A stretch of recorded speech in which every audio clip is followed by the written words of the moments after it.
به نام خدا با فصل سوم از کارگاه آموزشی نرم افزار پاورپوینت در خدمت شما هستیم.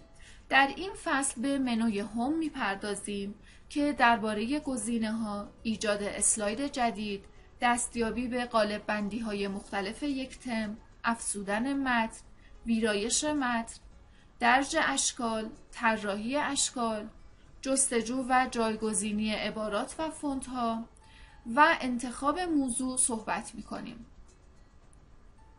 گزینه‌های موجود در سربرگ هوم شامل اولین قسمت شامل دستورات کات، کپی و پیست هستش. همچنین دستور مهم و پرکاربرد فرمت پینتر هم در این قسمت هست که در ادامه راجع به این دستور و نحوه کار با این دستور صحبت می‌کنیم. قسمت دوم مربوط هست به نحوه ایجاد یک اسلاید جدید و دستیابی به قالب بندی های مختلف یک ترم. قسمت سوم مربوط به تنظیمات فونت و پاراگراف هست و در قسمت چهارم میتونیم به درج اشکال بپردازیم و اونها رو ویرایش بکنیم. قسمت آخر در این سربرگ مربوط هست به جستجوی واژه‌ها و جایگزینی عبارات و فونت ها. برای ایجاد اسلاید جدید میتونیم از منوی هوم در سربرگ اسلاید قسمت نیو اسلاید رو انتخاب بکنیم و اسلاید جدیدی رو ایجاد کنیم. برای دستیابی به قالب بندی های مختلف یک ترم از سربرگ هوم قسمت لایوت رو انتخاب میکنیم. قالب بندی های مختلفی رو که برای تمی که ما انتخاب کردیم وجود داره رو میتونیم مشاهده بکنیم و یکی از اونها رو انتخاب بکنیم. برای افزودن متن به پروژه‌تون میتونید از قسمت نیو اسلاید جدید رو انتخاب بکنید، یکی از قالب بندی ها رو انتخاب بکنید یا اینکه از قسمت لایوت قالب بندی های مختلف یک تم رو مشاهده و انتخاب بکنید و بعد از ایجاد این قالب بندی ها در داخل این باکس های متنی میتونید شروع به نوشتن بکنید. اما در صورتی که نخواید از قالب بندی های پیشفرض پاورپوینت استفاده بکنید میتونید از طریق منوی اینسرت قسمت تکست باکسی رو ایجاد بکنید که در هر قسمت اسلایدتون که بخواید میتونید این تکست باکس رو قرار بدید و داخل اون شروع به نوشتن بکنید. تنظیمات فونت شامل نوع قلم، اندازه قلم، رنگ نوشته ها و سایر تنظیمات هستش که در قسمت هوم در قسمت فونت واقع شده. تنظیمات پاراگراف بندی شامل موارد راستچین و چپچین کردن، فاصله خطوط، علامت گذاری و شماره گذاری هستش که در قسمت پاراگراف در سربرگ هوم موجود هست. برای چرخش تکست باکس هاتون میتونید از علامت روتیتی که در بالای تکست باکس وجود داره استفاده بکنید و تکست باکستون رو در هر زاویه‌ای که مد نظرتون هست بچرخونید. برای علامت گذاری پاراگراف هاتون از قسمت پاراگراف این علامت رو انتخاب میکنید، علامت های مختلفی رو مشاهده میکنید، یکی از علامت ها رو میتونید انتخاب و روی پاراگراف انتخاب شدهتون اعمال کنید. جهت اعمال شماره گذاری روی پاراگراف هاتون از این علامت که در سربرگ پاراگراف وجود داره میتونید استفاده بکنید. اما برای نوشته های فارسی باید تنظیمات مربوط به فارسی نویسی رو انجام بدید، به این صورت که علامت right to left رو انتخاب میکنید تا نوشته هاتون از راست به چپ شروع به نوشتن بکنه و برای نوشته های لاتین علامت left to right رو انتخاب میکنید. اما زمانی که شما واژه‌ای رو در پاورپوینت وارد می‌کنید با زدن دکمه اینتر اولین حرف اون واژه به شکل علامت بزرگ نمایش داده میشه. برای اینکه از این حالت خارج بشید رو اون حرف رو انتخاب می‌کنید، زیر حرف یه کادر سفید رنگ کوچیکی ایجاد میشه. با کلیک کردن روی این کادر اون رو باز میکنید و اولین عبارت رو انتخاب میکنید.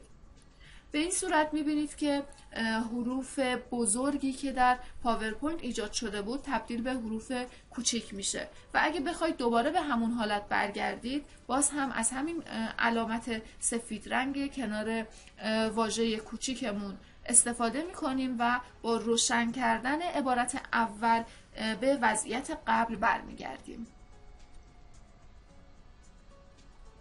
اما میرسیم به دستور فرمت پینتر. زمانی که شما عبارات زیادی رو در اسلاید هاتون قرار دادید و تنظیمات مربوط به فوندتون رو روی یکی از عبارات اعمال کردید و دیگه نمیخواید همه اون تنظیمات رو روی بقیه عباراتتون هم انجام بدید، میتونید از دستور فرمت پینتر استفاده بکنید تا تمامی تنظیمات مربوط به عبارت اول به عبارت دوم هم منتقل بشه. به این صورت که عبارت اول رو انتخاب میکنید، از منوی هوم دستور فرمت پینتر رو انتخاب میکنید، عبارت دوم رو درگ میکنید و میبینید که کلیه تنظیمات مربوط به عبارت اول در عبارت دوم هم اعمال میشه. جهت درج اشکال میتونید از منوی هوم استفاده بکنید. البته امکانات بیشتری از درج و ویرایش اشکال در سربرگ اینسرت وجود داره، ولی در سربرگ هوم هم شما میتونید به درج اشکال بپردازید. به این صورت که اشکال مختلفی رو که در نرم افزار پاورپوینت وجود داره میتونید مشاهده بکنید و یکی از اونها رو انتخاب بکنید. ویرایشات مربوط به اشکال دستور ارنج هستش که در این دستور شما تنظیم میکنید که شکلی که کشیدید نسبت به اشکال دیگه‌ای که در صفحه یا اسلایدتون واقع هست تو چه وضعیتی قرار بگیره. دستور اول مربوط هست به اینکه شکل انتخابی شما روی تمامی اشکال موجود در اسلایدتون قرار بگیره. در دستور دوم شما شکل انتخابیتون رو زیر تمامی اشکالی که در اسلایدتون وجود داره میفرستید.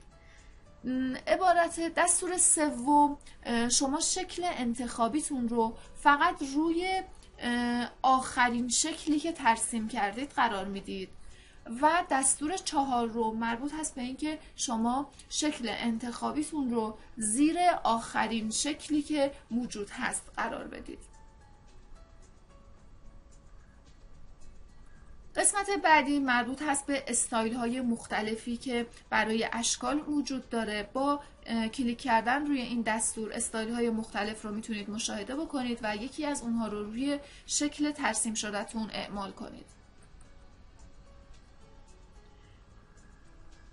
در این قسمت شما به تنظیمات رنگ و ضخامت خطوط میپردازید که قسمت اول مربوط هست به تغییر رنگ و طرح داخل اشکال.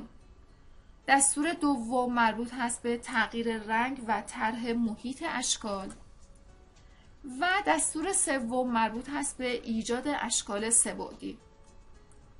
اما زمانی که شما متن زیادی رو در اسلایدتون نوشتید و میخواید که یه واژه‌ای رو در اسلایدتون انتخاب بکنید، میتونید از دستور فاند استفاده بکنید.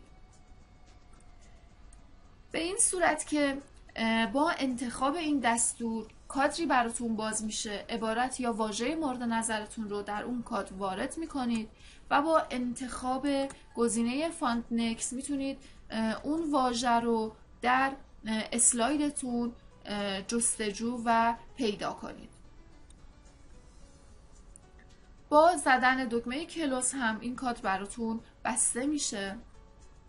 برای جایگزینی عبارات از دستور ریپلیس استفاده میکنید. در این دستور دو دستور وجود داره. اولی مربوط هست به جایگزینی عبارات و دومی مربوط هست به جایگزینی فونت ها. نحوه استفاده کردن از این دستور به این صورت هستش که واژه مورد نظرتون رو در کادر بالایی وارد میکنید و در کادر پایینی هم واژه‌ای رو که میخواید واژه اولتون به اون تبدیل بشه رو وارد میکنید. یعنی ما در اینجا میخوایم واژه رنگ تبدیل به واژه عبارت بشه. واژه عبارت رو در کادر دوم وارد میکنیم و با انتخاب گزینه Replace All واژه های رنگ رو تبدیل به واژه عبارت میکنیم. میبینیم که در اینجا واژه های رنگ تبدیل به عبارت شدن. اما دومین دستور در دستور ریپلیس مربوط هست به جایگزینی فونت ها که برای استفاده کردن از این دستور رو انتخاب میکنیم، واژه مورد نظرمون رو انتخاب میکنیم. در کادری که برامون باز میشه در کادر اول فونت اون واژه نمایش داده میشه و در کادر دوم فونتی رو که میخوایم واژه‌مون رو به اون فونت تبدیل بکنیم یا اون فونت رو روی واژه مورد نظرمون اعمال بکنیم انتخاب میکنیم و با انتخاب گزینه ریپلیس فونت های ما تغییر میکنه. برای انتخاب موضوع از گزینه سلکت استفاده میکنیم که در دستور سلکت 3 گزینه وجود داره. اولین گزینه مربوط هست به انتخاب تمامی موضوعات موجود در اسلایدمون. دستور دوم مربوط هست به انتخاب تکی موضوعات و دستور سوم مربوط هست به انتخاب موضوعات از روی پانل نام موضوعات.